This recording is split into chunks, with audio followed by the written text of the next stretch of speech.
Yo, let's see if we're here. I apologize about the delay, everybody.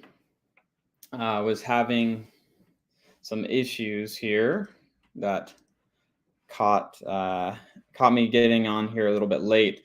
But happy Sunday, everybody. This is Cody Barton. Happy to have each and every one of you here tonight.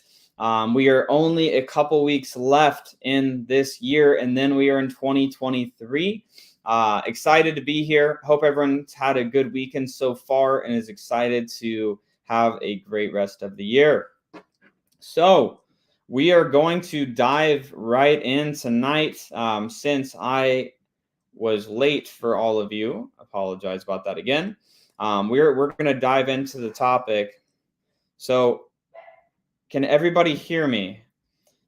Somebody said I cannot hear Cody, so I am curious. I just want to make sure everybody can hear. Happy Sunday, happy Sunday, happy Sunday. Awesome. Yep. Sounds like everybody can hear well. All righty. So we're going to be talking about what do buyers really want when it comes to selling them deals. Like if you are in a we're gonna take this basic and we'll go, we'll take some questions around this tonight as well. But obviously times have changed. We're in a little bit different of a market than we were 6 months, 9 months, 12 months ago, as interest rates have went up from as low as 3% close to the beginning of the year, upwards of at the peak this year of a little bit over 7%. Things have changed, obviously, depending on the market that you're in. You've likely seen days on market begin to creep up in your local market that you're in for properties that are for sale. And you've likely seen more inventory starting to come on the market as well. And so when we're obviously looking at a market that's starting to shift, it becomes ever more important to be building relationships with buyers, building relationships with those people that are going to be buying the deals that you have. And so I'm going to really focus more so around creative finance deals tonight, is in regards to dispositioning those types of deals. We'll touch on some cash deals as well, but really around creative finance in selling those off to buyers. And so there's I just saw a funny comment. So New Life Kenya says, seems like realtors are not getting the memo or they have their poker face on. And somebody that said, run a cat 6 wire to your computer from the modem. I actually have someone coming tomorrow to my house to do this. God bless. Jolie says, my DSCR loan was 9.5%. So Jolie, mainly I was talking about just the loans that like owner occupant buyers were getting. So like people that were going to actually move into the home. Those are kind of the rates that people have been seeing throughout this year.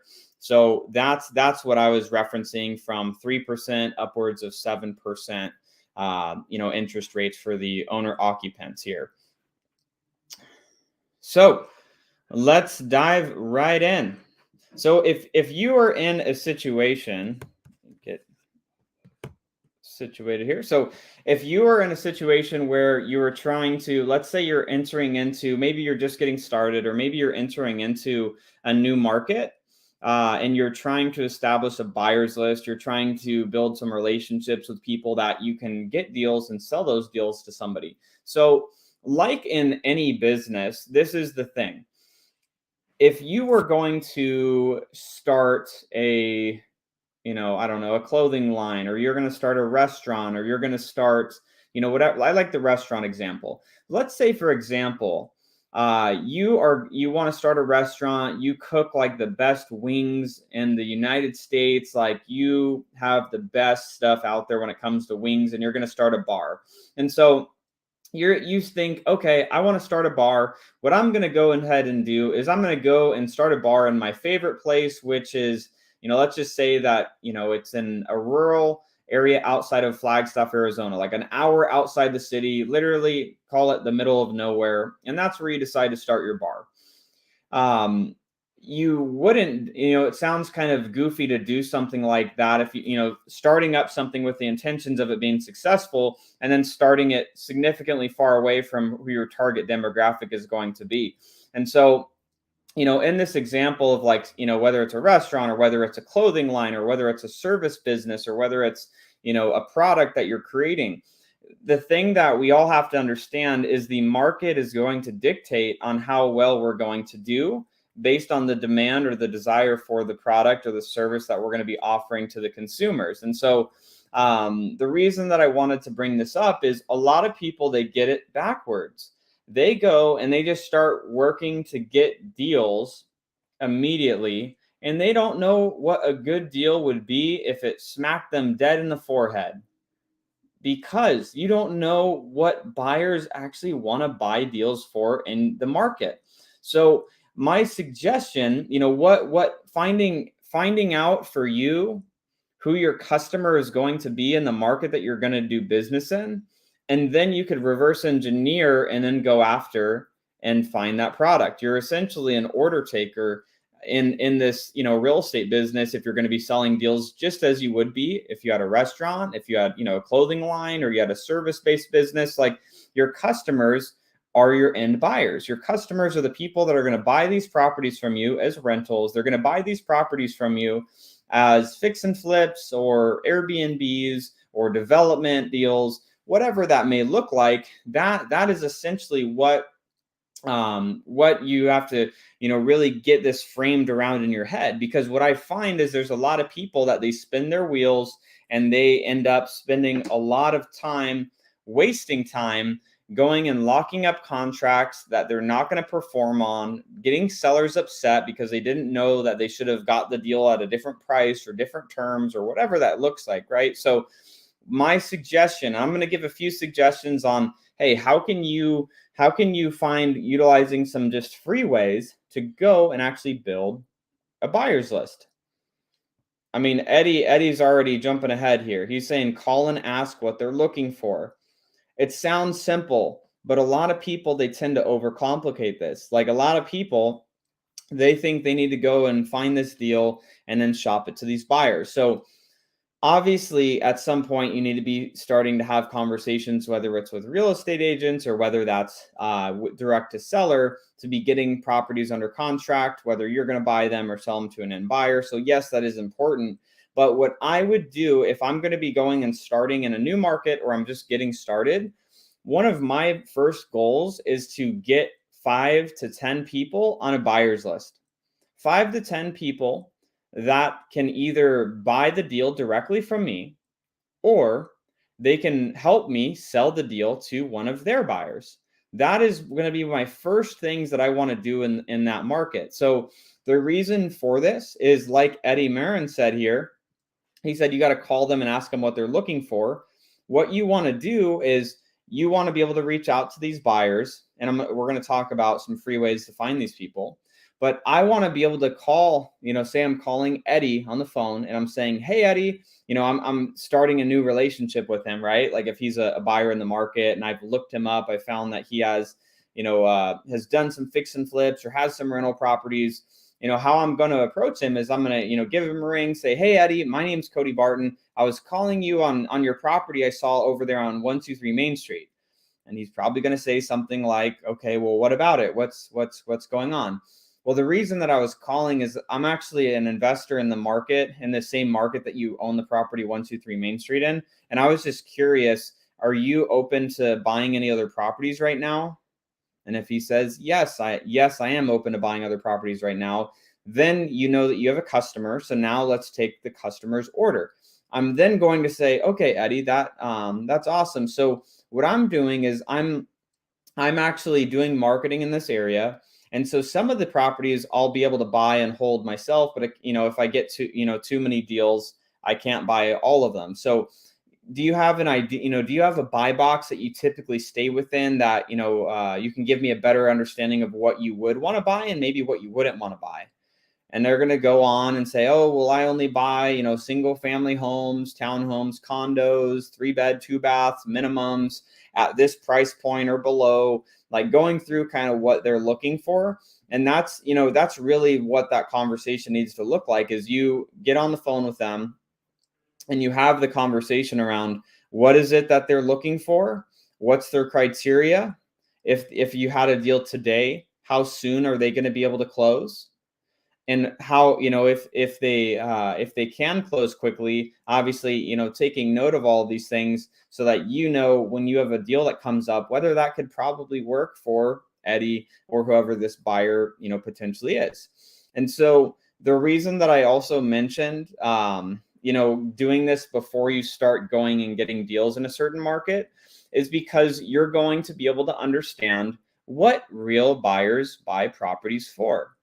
And what do I mean by this? So for example, right, like in Arizona, to give everyone an idea, a year ago, hedge funds were heavily buying in Arizona. So what does this mean? Well, hedge funds would pay 85 to 90%, sometimes even more of the value of the property. And so what happens in that situation is, if I know that a hedge fund is going to pay 85 to 90% of what the property is worth, all I need to do is go get properties at 80% of what they're worth, and I'm probably going to make some money on the deal. Whereas, say you go to a market like, there's not a lot of hedge funds buying all over anymore, but say you go to another market that's like, I'm just going to pick on, I have a buddy, Dylan, that's in South Jersey, right? And in Penns Grove and these areas that he buys in, if I got a deal at 80% of value in his market, thinking that just because I do that in Arizona, I could do that in that same area, no one's going to buy it. Because there, people are wanting to buy deals at 60%, 65%, 70% or less of whatever the market value is there. And so these are the things that you have to keep in mind, where for those of you that, you've watched a lot of YouTube, you've watched different, gurus maybe talk about like you need to buy at certain numbers, at a certain formula all the time. It's really not true. The thing that is true is you have to go and find what are buyers willing to pay in the market that you're going to do business in, because buyers will pay different premiums in Arizona than they will in Ohio, than they will in Florida, than they will in Texas, than they will in New Jersey. They will buy at different numbers. So part of that is doing the market research, and by doing the outreach to who are these customers, understanding if I go and find 5 to 7 people in the market I'm going to do business in, and all of them tell me that they want to buy everything at, let's say 75% or under what it's actually worth, then I know if I get properties under that, I'm going to probably be able to get them under contract and sell those to those investors. And, adding on to those core, maybe 5, 6 different people, RC is saying reverse wholesaling. Love that. That's exactly what you're doing here. You're identifying who your customer is, and then you go out and you find the order for that customer. So essentially, the reason I was saying finding 5 to 10 people is so you have a few different buyers that definitely have already closed on properties. They already own other properties. And then you also want to have a couple people in your back pocket that wholesale in the market that you're either starting in or that you're looking to expand in. And the reason for this is that they typically, you find somebody in that market that's doing multiple deals on a monthly basis, you're going to be able to find that they are able to help you potentially, one, understand what are buyers paying that they have on their list or who's in their network. And two, if one of your 5 buyers that you have in your pocketbook are not interested in buying, what you're able to do is have them help you sell that deal to one of their investors. Typically in that situation, you're going to make a little bit less money, of course, but at the end of the day, it's about, getting the experience, especially if you're just getting started or you're expanding into a new market. So just recapping this, and then I do want to talk about a couple free things that you can do to build your list, to build this buyer's list, right? So one of those things that you can do is utilize Facebook. So first of all, if you are watching this live and you are on Facebook and you are not in the Creative Finance with Pace Morby Facebook group, take a second to either screenshot it or, whatever, go on the other tab on your phone or on your computer, go to Facebook, type in Creative Finance with Pace Morby, join the free Facebook group. And here is a sample post that I would give homework to you if you're looking to either get started building a buyer's list or if you're looking to expand into a new market that you need to build a buyer's list in. This is just a quick free way to do this. So what I would do is I would join the Facebook group. And then what I would do is I would introduce myself. I would go in there and say, hey, my name's Cody Barton. I'm doing marketing, or I'm going to be doing marketing in the Phoenix, Arizona market. I'm looking to connect with investors that are actively buying properties to either fix and flip or buy as rentals, or that would be open to also buying creative finance deals like subject to or seller finance deals. And then you could segment it up and say, I'm looking to connect only with people that either are directly buying themselves, or you could leave it open and say, I'm looking to connect with people either buying themselves or are actively selling other deals to other investors. So you can connect with real buyers, and then you can connect with people that are joint venturing deals and selling deals to other investors. And then introduce a little bit about yourself.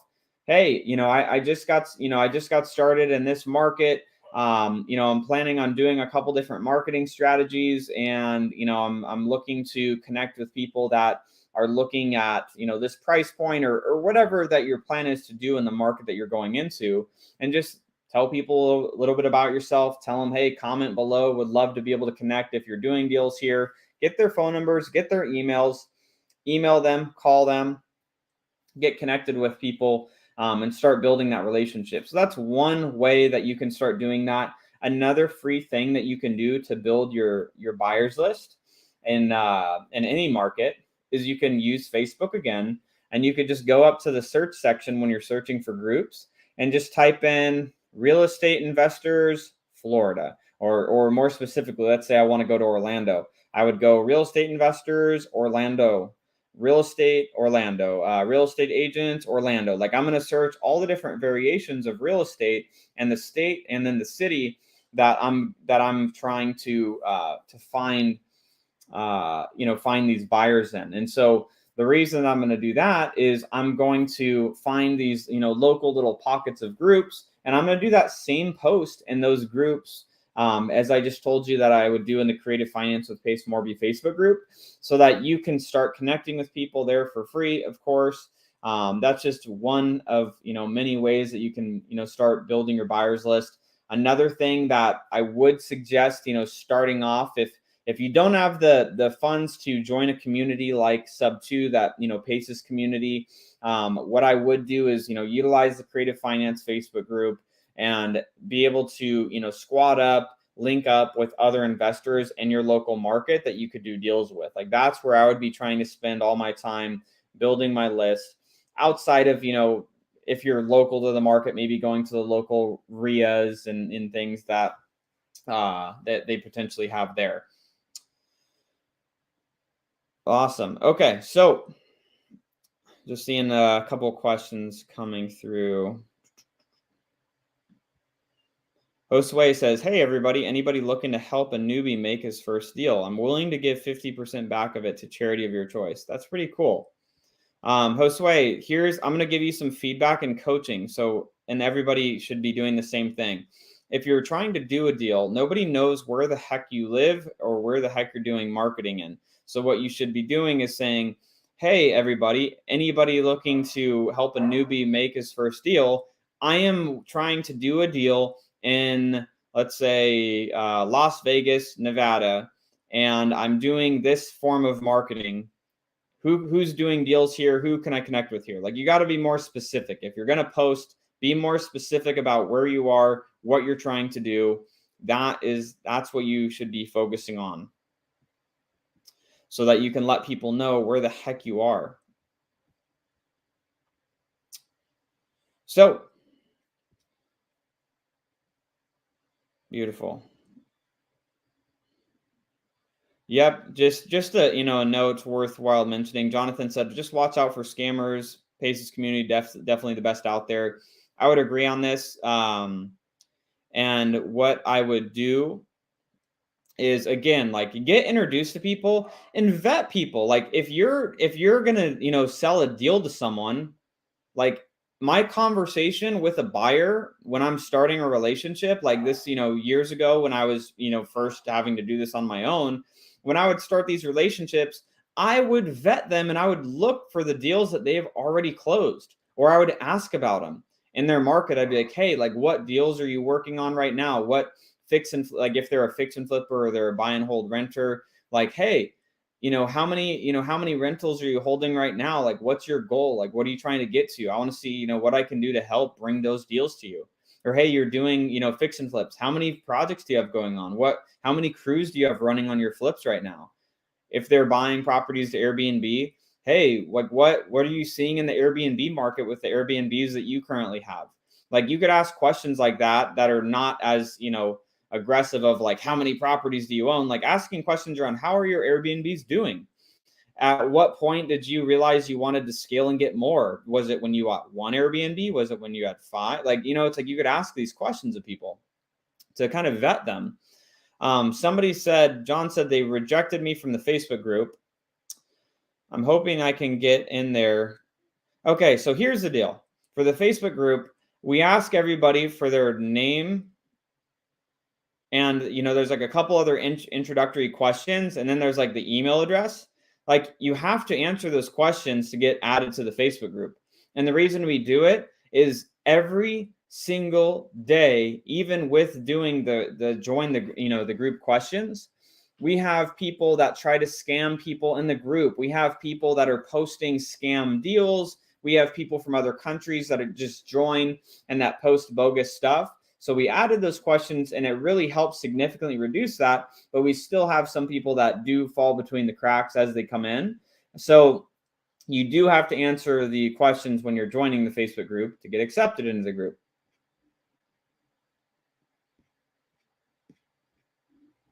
So that is just quick. So Jake said, I tried to join. Yeah, so that, if you do that, Jake, and you're trying to join the Facebook group, that is what will happen. And our team will be back in on Monday to approve anyone. So if you try to join today, it won't happen until tomorrow. So that is what I would be doing. So I'm going to give just, this is just another, I just want to give a short nugget on how to have yourself look professional when you're sending a deal to a buyer. Because I cannot tell you, and I'm sure there's other people on here that do buy deals as well, that they send the most garbage ass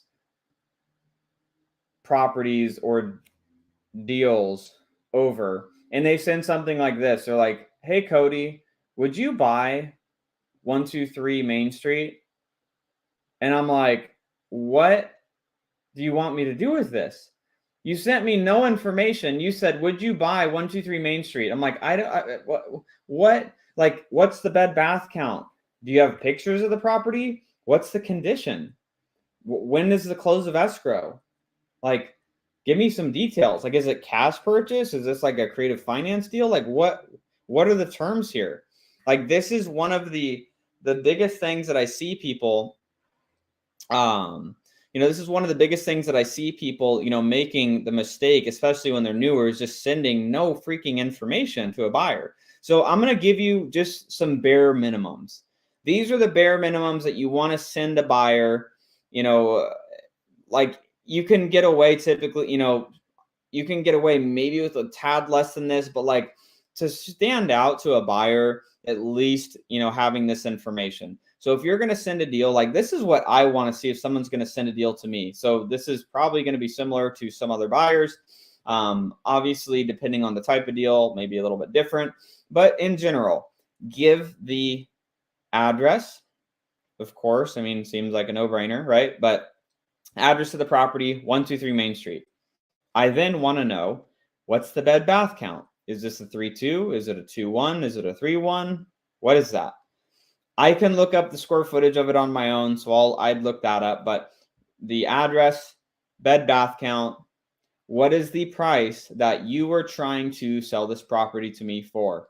So if you have it locked up at 100, I don't care what you have it locked up at. I just want to know, what is the price that me as the buyer I'm going to be paying for this property. So sending the the property with the purchase price that you're looking to get for the deal. So if it's 100,000, you're trying to make 10 grand, send it at 110,000. Perfect. Don't send me comps. Most buyers, I'm going to give you guys a secret. You should comp the deal to make sure it's not a trash deal, meaning comp, meaning like do an evaluation of like what you think the value would be after it's fixed up, or, what the rent rates are. Like you should have an idea of that on your own. But whoever your buyer is, they're going to do their own comps. Like anytime somebody sends me a deal and they send comps, I don't look at them. I've never looked at them one time ever, because I'm going to be investing my money, my resources, my crew, my team, my life into this deal. I'm going to do my own research. So I'm going to do the comps. I'm going to see what are the other properties that are similar to this selling for, so I can come up with the value that I truly see this property to have. So you want to be doing a similar thing. I wouldn't waste your time trying to prepare all these fancy comps, because most of the time real buyers, they don't want to look at them anyway. They're going to do their own research. And if you think you're going to like sway them because you sent them some janky comp that's like far away from the actual property, and you're like, hopefully that one convinces them to buy it, then you're just doing bad business in the first place. And the last one is good pictures, meaning like, don't take a picture like that's like as you're moving and it's all blurry and you can't really see anything. Buyers want to see pictures of the kitchen. They want to see pictures of the AC. They want to see pictures of the hot water heater. They want to see pictures of the electrical system. They want to see, if there's, if there's a possibility, like what's the condition of the roof, like, what are the bedrooms look like, just quick pics of those. What do the bathrooms look like? What are the condition of those in? And any major type of repairs. So if there's a giant foundation crack that's going through the side of one of the rooms, probably taking a picture of that would be important, because then the buyer is going to they're going to see that once they see it anyways, and they're going to be like, well, there's a foundation issue, so they're probably going to want to pay less. So those are just kind of the minimums. If you do not have pictures of the property, at least sharing a condition with them is helpful, because I understand, and most buyers understand that, if you give them the address, you give them the bed bath count, you give them the purchase price, and you give them, a condition like, hey, I haven't got pictures yet, but, from conversations with the seller, it sounds like two of the two bathrooms need to be remodeled. Sounds like it needs a new roof. Sounds like the AC unit is okay. Sounds like, just cosmetic updating in the rest of the house. Like that's going to be super helpful for a buyer to make a decision. And so the more you come prepared with this information when you're actually sending a deal off to somebody, the better and the more professional you're going to look to the buyer, and the more easy that, you're going to be able to make that deal be, because they're not having to chase you down for this information that you should have already got for them. And so what I would do, so RC actually asked a question on how would you respond to a cash buyer asking, what properties do you currently have available if you don't currently have any? So what I would do is I would say, if somebody, if I'm on the phone, I'm going to use Eddie as the example again. I'm on the phone with Eddie and he's like, okay, well, what deals do you have available right now? It's always great to be able to call buyers with deals. And so maybe you have a joint venture partner, you can call them and, tell them about their deal. But if you don't have a deal, what you can say is, the last property that I currently have available, I just got sold, in whatever city that their deal is in, or, maybe the zip code. I'm doing more marketing in this area. I've currently sold all my inventory, but I'm planning to add on additional marketing. I'm adding more budget to my marketing right now, and I'm probably going to end up getting more properties than I'm used to. So what I want to do is make sure that I have relationships with buyers like yourself, so that when these properties start coming up, I have people that I could go to, so I'm not scrambling last minute. So, I mean, just something as simple as that, like it's just telling them, hey, I'm a professional. I'm going to be prepared so that when I do have deals, I have relationships like yourself that I could be sending these properties to.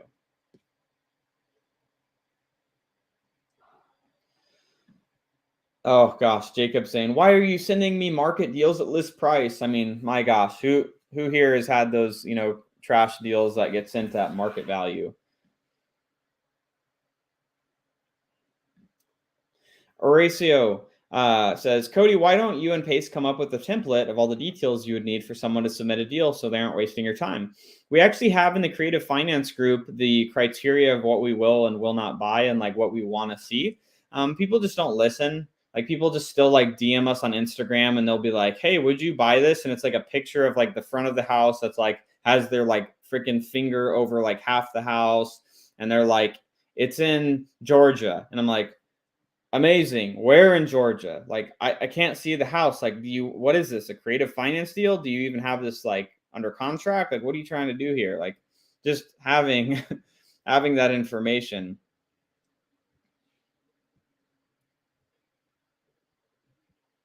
Oh gosh.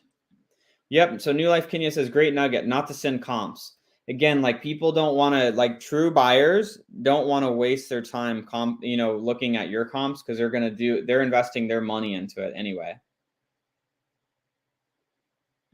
Dwayne says half their comps across state lines, over the river, through the woods, and completely different structure. Yeah, people be sending me like comps or like, look at this comp, and it's like a freaking condo, and it's like, oh, dude, this is like we're trying to compare this to a house. It's not the same thing. Oh, you guys are cracking me up with some of those comments, hitting me in my soul, guys. Oh, this is a good nugget just to mention. So, because Christina said, when running our comps, do we go back 3 months or 6 months? Jacob said, no, 3 months, 6 months is too long for today's market. I would agree with this 100%. In today's market, where we're in a market where inventory is rising as rates have increased, it is more important than ever to be sure on your comp. So, for example, like one of the things that I'm doing actively when I'm looking at a deal is one, like Jacob said, I'm typically only going back about 60 days. 3 months is like max for me. Like 3 months is as far back as I want to go if there's just not enough available to look at. But typically I'm trying to look at 2 months to 3 months. And then I want to look at what's also active in the neighborhood already. How long are those typically sitting on the market? How I don't want to make this into a whole, talk about comping properties, but in general, for those of you that have been comping, or if you need help with comping, you could go to my YouTube channel and type in Cody Barton, how to analyze real estate deals. I have full in-depth videos going through how to comp. The only thing that would be different in the video that you'd see with me is just shortening the period of how long you're going back to comp with. Oh, scroll down more, and Jacob said, try and find within 30 days. Yep, that's ideal. All right, what questions do we have? All around how to either establish more relationships with buyers, dealing with buyers, challenges that you're having with buyers.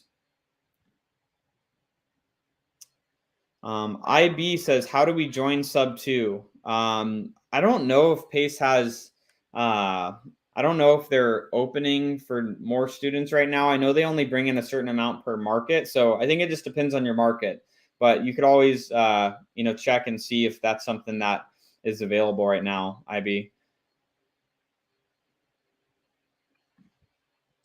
So Horatio said, Cody, is your entry fee based on your purchase price or ARV? So when it comes to buying a creative finance deal, so if we're buying a seller finance deal or if we're buying a subject to deal, typically in that situation, I'm okay paying whatever retail value is, retail value or less, as long as when I'm looking at the seller finance terms or the subject to terms, excuse me, that I'm going to be cash flow positive on a monthly basis.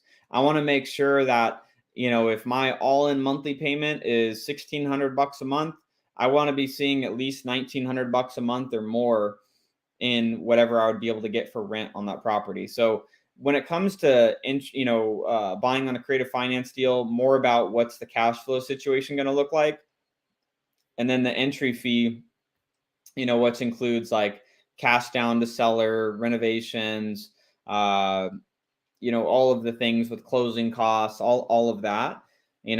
For us, like Pace and I, like we're typically trying to stay around 50 grand or less on a deal, but it depends on the deal. Like I'm working, I have an agent that's been going back and forth with me on a fourplex here in Arizona. And to give you guys an idea on this one, right? So it's in Mesa. It's a deal that I would love to own. Pace and I would love to buy it and hold on to it. But the seller might require 15% down, and I think the purchase price is 600,000. So 600,000 at 15% down, it would be 90 grand down. We're at the end of the year. My tax bill sucks. Pace's tax bill sucks right now. So like that's 90,000 down. And then we'll probably spend another 20 doing some fix up to the property as well. Just kind of one of the units needs some to be renovated, to be turned for a new tenant to come in. And so like on a deal like that, like, okay, we're going to get 4 more units. We'll probably be into it for 115, 120,000. Yes, that's more than we would typically like to be at. But again, at the end of the year, we're getting we're getting depreciation for our taxes. And we're also getting ourselves in a situation where, hey, we're adding another property to the portfolio. It's going to cash flow positive in a really good way. So it kind of just depends on the deal as well. And like the time of the year too. Like in January, like I still want to buy stuff, but like if you have deals in Arizona, especially right now, you have subject to deals, you have seller finance deals. I'll put my Instagram here, Cody Barton official. If you get deals that are subject to or seller finance in Arizona right now before the end of the year, I want to buy them. I want to save money on taxes. Obviously, they need to at least be like reasonably cash flowing. But again, like it's going to depend a little bit based on time of the year and the market. All right, let's see what else. Other questions we got here. So David Bell says, do you deal with buyers who want to know how much you have the deal locked up for? No. So one rule that I have, and this is like a line that I would always, if I'm talking to somebody I don't have a relationship with and I'm potentially selling a deal to them, one of the things I'm going to say to them is, and I'm going to use Eddie again as an example. Hey, Eddie, before I go, like towards the end of the conversation, Eddie, before I go, whenever I get deals under contract, I'm either going to be buying those myself, and some of those I do sell off. I do want to make sure, because this is how I make my living and my livelihood. Do you care how much, are you going to have a problem if I send you a deal that works for you? It's at a number you want to buy it at. It's going to be profitable for you. You're going to be happy to buy that deal. Do you care whether I'm making $1,000 or $100,000 on that deal? Are you going to have a problem with that? And if they have a problem with it, they can pound sand, and I will never talk to them ever again. I don't do business with people that are going to try to, wedge down making my living. I won't do it. And if you have any buyers that's their attitude, is they want to know, I don't care if they want to know how much I'm making, because I have some friends that I've sold deals to. And, I have one friend that we sold a deal to, and the assignment fee was like $85,000. And like after closing, he texted me, he's like, God damn, MFer, like you made that much on the assignment. He's like, good job, man. That's freaking awesome. He's like, and I'm going to go make a bunch of money now too myself. So like we like can have a good time around it. And it's like, because it still was a deal that worked for him, he didn't hold me,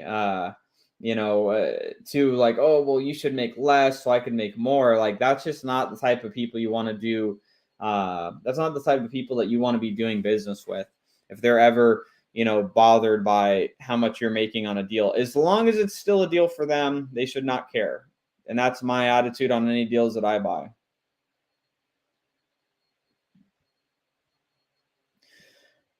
Keith says, how do you pay a realtor when buying a creative deal? For example, there's a house that's been on the market for close to 6 months. The realtor still has the listing, but the seller wants full price. Well, so here's what you do. Obviously, you want to make sure that terms could potentially work on the deal. And then you negotiate with the agent.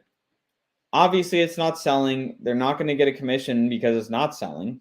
So you, at that point, just see what you can do. Like, hey, you tell the agent you can get them paid. So like we had a deal that we just closed about a month ago, and there's an agent involved in it. And so his commission on the deal was supposed to be like $11,000. And so what I did is I put in the offer like, hey, like this, we have available funds. We have $50,000 available for this project. So out of this $50,000, the seller wants $20,000. It had like arrears of like $15,000. It had some other HOA assessment liens and closing costs and all of that.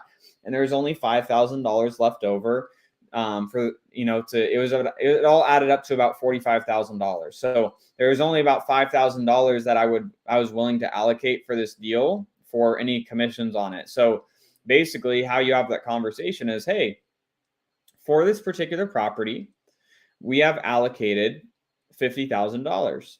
So to me, it doesn't really matter where all of that goes. If that goes all in your pocket as the agent, amazing. If that goes all to the seller, amazing. Like, however it breaks down, there's a certain amount of money that's allocated for this particular deal. So whatever you can work out with your seller on what they're going to be comfortable getting down, and then whatever commission amount that you're going to be comfortable with receiving is how this deal is going to work. So there's $50,000. Doesn't matter to me where it goes, but that's what's going into the deal.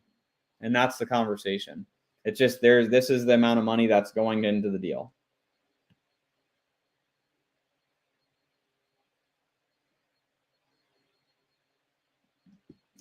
Claudio says, do you care for properties on the market only under 20K, only 20K under listing, but as a proper deal nonetheless? I don't care what a deal, if a property's on the market, off the market. If it's a deal, then I'm going to buy it. I don't care. It doesn't matter. If it's a deal, either on creative finance terms or cash deal, it's like, yes. And right now, we aren't really buying many cash deals. Like, we're mainly focused on just buying creative deals as interest rates are so high.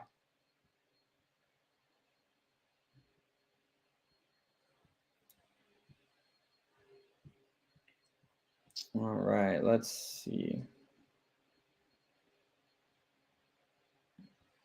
Steven says, Cody, in today's market, are you discounting the amount of future rent, or do you project they will stay the same the next 2 to 4 years?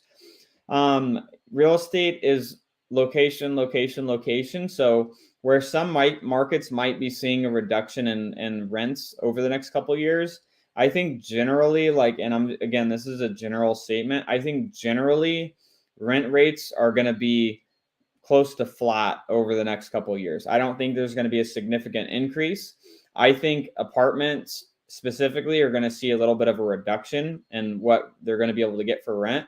I think it's absolutely garbage that apartments that, have a studio apartment, you're paying $1,800. I mean, this is in Phoenix, so just, outlier for you guys. But in Phoenix, Arizona, like an average like apartment now for like a freaking studio is like $1,800 a month. And I think it's literally ridiculous. So I think apartments probably will see some reduction in rents that they're going to be able to collect over the next couple of years.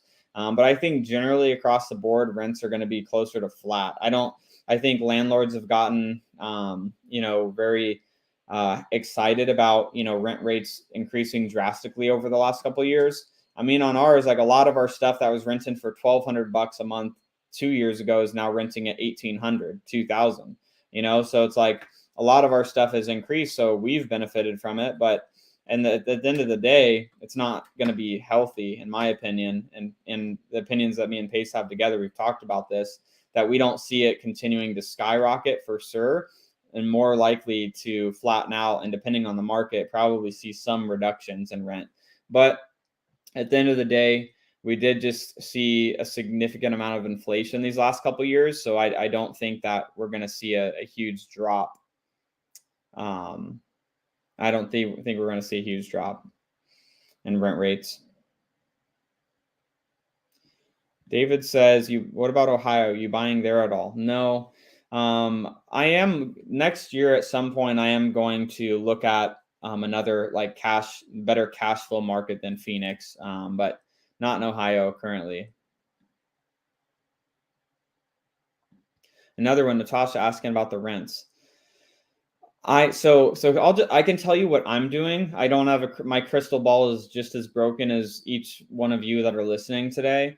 But I can tell you what I am doing is I'm underwriting on rent rates on anything that I'm buying here locally in Phoenix, for what they are right now. If I know the area and I know the rents are going to be strong based on the demand in the area, but I'm going to be a little bit more conservative, maybe 3 to 5% under, and seeing if I would still be okay in that deal if it still was 3 to 5% less than what the rents are right now. So that's what I'm doing. But again, everyone should have a little bit different strategy based on the market that you're in. Some people are going to be, are doing deals in San Francisco, and that, my insight's going to be totally different. So markets, you have to be looking on what's going on in your market. All right. Roger said, "Is there a replay of this? This will be for your viewing pleasure forever. This is on YouTube. There's people that tune into Sunday service. We have 500 people between Facebook and YouTube's right now. If you're watching on Facebook, you could always go to Cody Barton on YouTube or Pace Morby on YouTube and watch any of the past Sunday services as well." All right. Let's get a couple other good questions before we wrap for the evening, everybody. Raymond says, "Do you buy condos?" Yes. Aaron Green says, "I got a creative deal in Queen Creek." Send that deal to me. Cody Barton Official on Instagram. Aaron, go find me on Instagram. Send me a DM. Send me the deal details on that. Anybody have stuff that they're trying to close out by the end of this year? Let me know. Your boy wants to buy.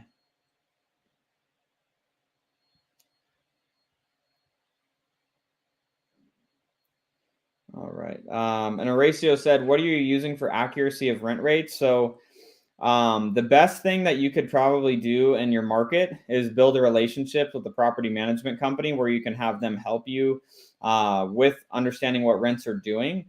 But for me, like I use the MLS, and like I get access to the MLS like what a real estate agent would use in the local market from either a real estate agent friend or a relationship we build in a new market.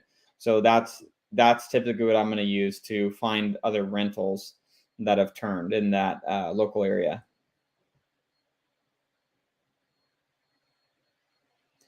Joe is saying, "Is 15% of purchase price a good entry fee for a sub 2?" So I mean, what Pace and I are always going for is 25 to 30,000 bucks. It doesn't matter of like what percentage of purchase price that is, Joe.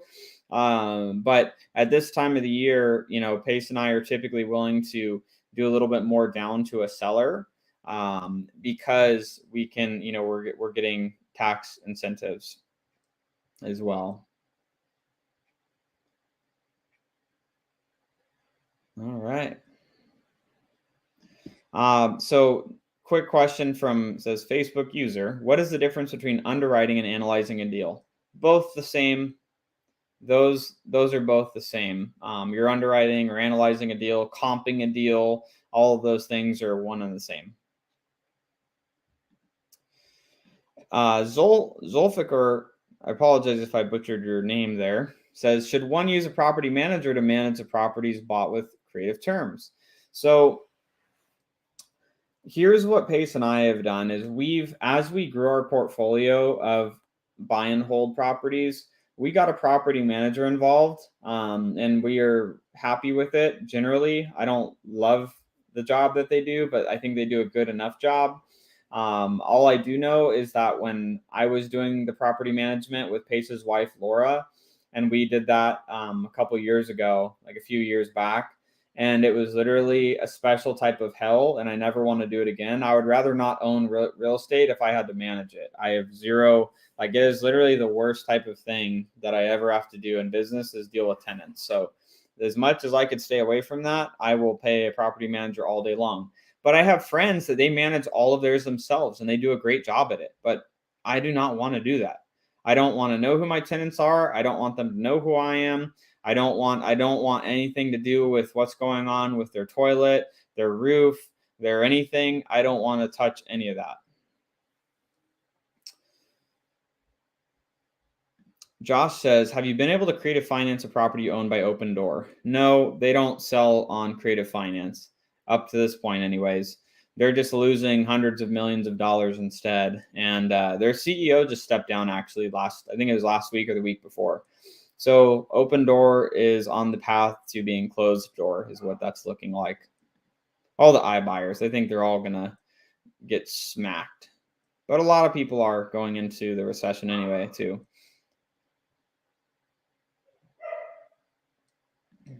Spencer said, do creative deals work if the entry fee is 50, 60, 70K and anything above that is not a deal? Again, it's all subjective. So let me give you a situation, Spencer, of like where I would pay for that. Let's say, for example, I had let's say it's a fourplex. It's a fourplex and I'm buying it for $500,000 and the seller wants $120,000 down. I don't like that, but the seller says, I will give you principal only payments to the point where I'm going to positive cash flow $1,200 to $1,500 a month, but I had to put $120,000 down. I'll do that deal all day long. I'm going to get depreciation on the $500,000 purchase price. I'm going to be getting cash flow. And I did put over $100,000 down. So in that case, Spencer, it's the whole deal itself. Like you can't really it's like saying it's like having a car. Like if you had a car, but there's no wheels on it, it's like, well, it's cool to look at, but like you can't really do anything with it. And it's like, if you just had the wheels, but no car, it's like, well, you got these wheels, but you don't have a car. It's like the whole package is what matters when it's a creative finance deal. Like what is the monthly payment? What is the interest rate? How much cash down? How much renovation? How long will the loan go for? Like you have to have the full package to really make sense of it. Like obviously the less down on the entry fee is going to be the more buyers you have. Like you have all the buyers in the world at $1 down, right? Like $1 entry fee. And then the buyer pool slowly gets less and less and less as you go to 10, 20, 30, 40, 50, 60, 70,000, 80,000, 100,000, like down, like your buyer pool is going to get smaller. So just keeping that in mind. Aaron said, what is my Instagram again? Cody Barton official. Send that shit, dog. Jacob says self-managing sucks. Leonel says special type of hell. It is. Like if you want brain damage, self-manage. Or if you're the type of person that just can do it, bless your heart, because I can't. Ooh. Jacob says 2 years ago on Christmas Eve, I had to drop a 24-hour notice because tenants left in the middle of the night. Place was a disaster. Oh, I feel that. Amazing. All right, gang. Well, I'm going to wrap it up for the evening. We are 2 weeks away from Christmas. So whatever you celebrate, we'll be back next Sunday, but it's time to work. We have through the rest of December.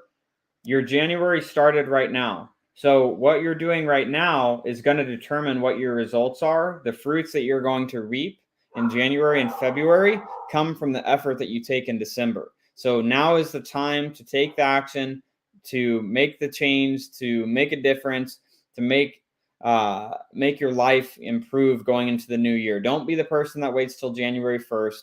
Pace and I are locked and loaded, taking action every single day. We are grinding just as hard as we would be in every single other month of the year. So if you're trying to make a difference in your life, take action through the rest of December so you can roll into a successful January. So with that, guys, have an amazing week. Take action this week, and we'll see you next Sunday.